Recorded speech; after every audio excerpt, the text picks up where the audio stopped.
बहुत हो गया दुलार करते हुए, अब अमरस में भर जाओ और इन दुष्ट इंद्रिय और पापी मन को दंड दो। ये ऐसे नहीं मानेंगे कि बार बार कसम खा लो, प्रार्थना कर लो, इनको दुलार कर लो, ये मान जाए। नहीं, दंड देना पड़ेगा। क्या दंड देना पड़ेगा? कहां है मन जिसको मारे? क्या दंड दे इंद्रिय और मन को? उपवास, मौन, एकांत सेवन, भारी दंड है।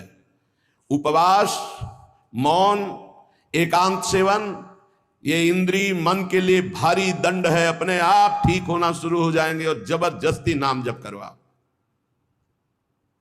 एक जिद्दी स्वभाव साधक का होना चाहिए, होता है। आप देखिए, एक तार, एक मंत्र को जपना शुरू कीजिए, एक नाम को, एक तार शुरू कीजिए, केवल 10 मिनट जांच कीजिए। 10 मिनट, हजारों जगह जा चुका होगा। 10 मिनट में हजारों जगह भागेगा। इस पर गुस्सा नहीं आती, अमर्ष नहीं आता, अमर्ष असहनशीलता नहीं भागने देंगे। बार बार इसके साथ लड़ाई लड़ो। क्षमा मत करो। दूसरों की छोटी सी गलती भी तुम क्षमा नहीं करते हो, अपनी पहाड़ के पहाड़ पाप को क्षमा कर रहे हो। ये बहुत बड़ी हानि है। अपनी छोटी सी भी गलती क्षमा नहीं होनी चाहिए, और दूसरे के पहाड़ जैसे पाप को भी क्षमा करने की सामर्थ्य रखे, उसे कहते हैं भगवत मार्ग का उपासक। उमा संत कही यही बड़ाई, मंद करत जो करे भलाई। वो मंद कर रहा है, वो उसका भला।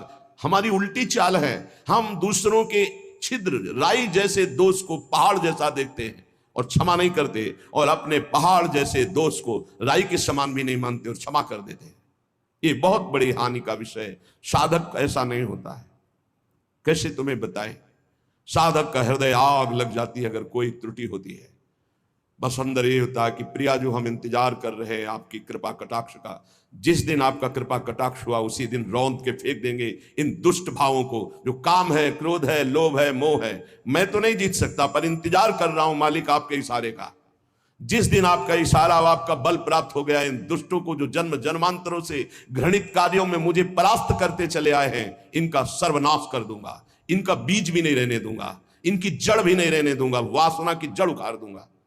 उपासक अंदर ही अंदर अमर कह रहे, देखो, निघ्न दुष्टेन्द्रियाणी प्रसव मुदय भांच युद्धतामर्ष दंडई।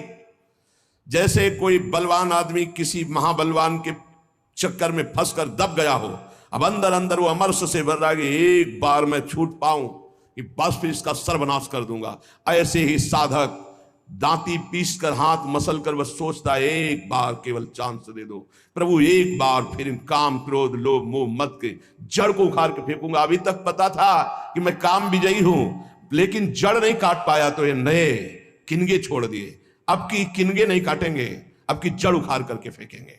ये उपासक की वृत्ति, अमर्ष युद्धता। ऐसा अमर्ष में भरकर उद्योग करो, नष्ट कर दो इन विकारों को, क्योंकि बिना विकार नष्ट हुए देह भाव नहीं जाएगा। बिना देह भाव गए परमात्मा प्राप्ति नहीं होती। तद्रूपं चैव भूषादिकम अपि नितराम दूर दूरेण कुर्वन्। शरीर का श्रृंगार करना बंद करो यदि काम विजयी होना है तो, और शरीर के श्रृंगार को देखो मती। जो चाहे आपन कल्याणा, सुजस सुमति शुभगति शुभ नाना, सो पर नार लीलार गोसाई तजौ चौथ के चंद की नाई। जैसे चौथ के चंद्रमा को देखने से कलंक लग जाता है, यदि शुभ गति मति चाहते हो, अपना नाना प्रकार का शुभ चाहते हो, तो छोड़ दो पराई माता बहनों की तरफ गंदी दृष्टि से देखना। ये आद्याशक्ति के अंश स्वरूप आए, हमसे त्रुटि हो रही कि हम इन्हें भोग भाव से देख रहे हैं, हमारी दुर्गति पक्की हो जाएगी। चाहे जितना बड़ा तपस्वी, महाबलवान, महान यशस्वी रहा हो, जब कभी ऐसा दोष किया तो सर्वनाश हो गया। ये जानते हुए भी मन, बुद्धि, इंद्रियां धोखा दे रही, और इन धोखेबाजों को हम पुष्ट करना चाहते हैं, इनके अनुकूल चलाना चाहते हैं, इनके अनुकूल जो ये मांगे वो भोग दे दे। इसके पंख काट दो। काम कामना वासना मनते करियति दूर। निरंतर भजन में डूबे रहो। बहुत भयावह संसार है, तुम्हें नहीं दिखाई दे रहा है, आचार्यों को, गुरुजनों को, संत जनों को दिखाई दिया। जलत ज्वालत, ये जलती हुई ज्वाला है।